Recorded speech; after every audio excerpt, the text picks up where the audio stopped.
Again, I'm Terri Pickens, and I am your Democratic candidate for governor of this state.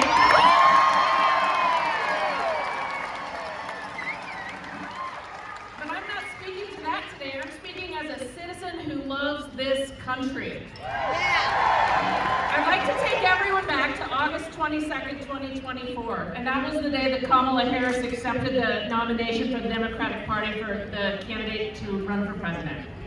And that day was filled with such an immense amount of joy for me. So I spent the next 80 days making phone calls, making texts, showing up, doing the work. I poured my heart into that campaign because I knew in my heart and my soul what would happen if her opponent won. Here we are. Today we live in very dangerous times. We have fought so hard to avoid this, but here we are. Our democracy is in peril. I'm not here today to bash the other side, although it may seem like it. Because today we need to come together. We need to come together as a community, and we've done that. We need to come together as a state, and we're doing that. And we need to come together as a country, because right now, our country, our democracy is definitely on the line.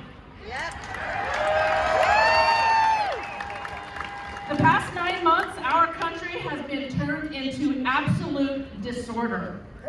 The president and his Confederates no longer pretend to strive for national unity.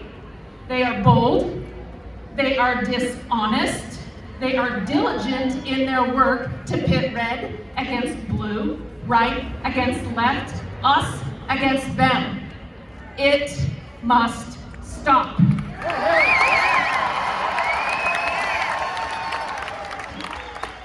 The hate-filled rhetoric that comes directly from the top, from the White House, must stop.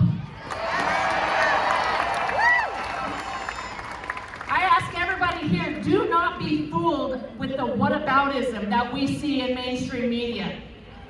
The what about this, what about that, what about both sides?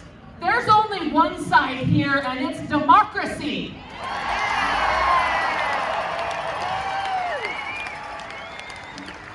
And let me tell you something that I think everybody here understands in plain English. Bullshit is still bullshit. No matter if you spray paint it gold. Our superpower, the superpower of every person that showed up, that made a sign, that's holding a sign, is speaking the truth. When the Republican leaders refuse to rein in an aspiring autocrat, it is our duty as Americans to help them see that their idol is a tyrant. That's not rhetoric, that's courage. Courage for every single person that came out here in the fear of prosecution for speaking truth to power. The rhetoric that's coming directly from the White House and from people in this building behind me include, and it's crazy, they attack activists who would stand up for the most powerless among us. They attack politicians who just want to say the truth. They pick corporations over people. They attack journalists who are our national and worldwide watchdogs.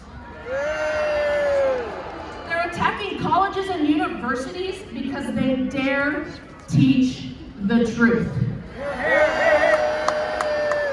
They attack artists and talk show hosts because they make us question conformity. They make us think outside the box. They attack anyone who does not share a white nationalist Christian belief. They attack moms who want to make their kids' schools safe. They attack parents who just want to have their kids free from disease. And they attack, and close to my heart, the LGBTQ community for doing what everyone else wants to do, love who they love.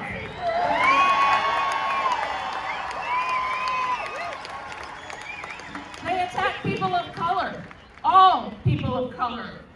And they forget where we came from as a country. This country was built at the backs of that, and we will not forget. They attack women who just want to make decisions for their own bodily autonomy. They attack women who just want to have meaningful lives, whether it be in a job, in a home, or both, or neither.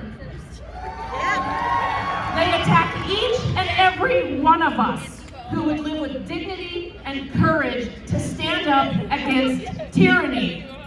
That's what today is. We are standing up, and they call it the Hate America. I see hundreds of American flags. That's our flag.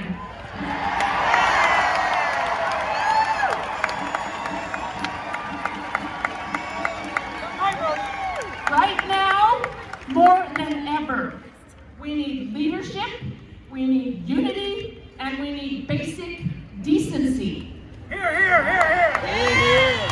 When it's time to stand tall, we need someone who won't be such a little man as our governor.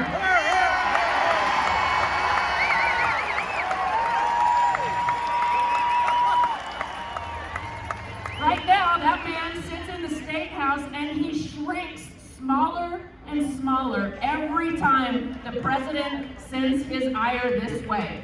That is not who we are. That's not who Idaho is. We are showing our support for democracy. We are not so small. We speak plain truth with the force of conviction. It is becoming ever more clear that the vast majority of us want and share a common value: unity.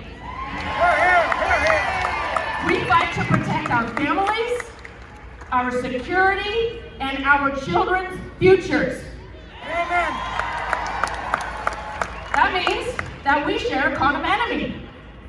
We're under assault from the billionaire class that has risen to purchase the present government. Yes. And they're doing one thing.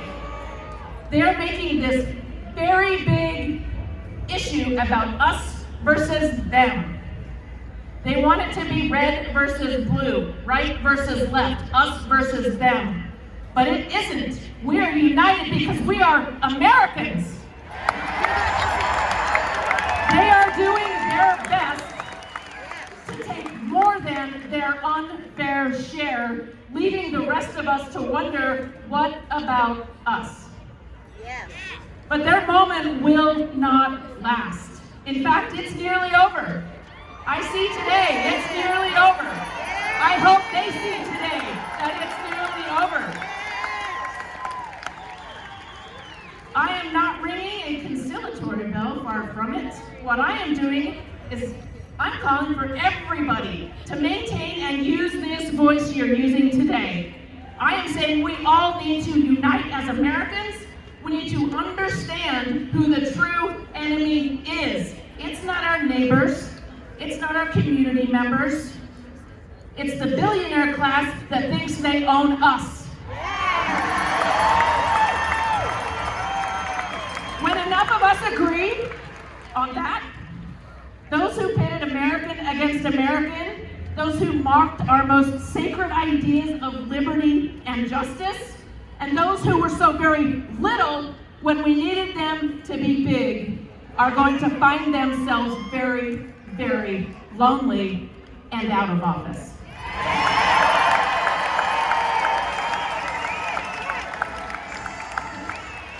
Be not afraid. There is darkness over our land. It is fearful every day. Every morning we wake up and we see what just happened. But we carry a light inside of us, each and every one of us. Our hearts are full of courage and laughter and hope. Take that with you. And I have a message to the President administration and the Confederates that are occupying this building behind me. No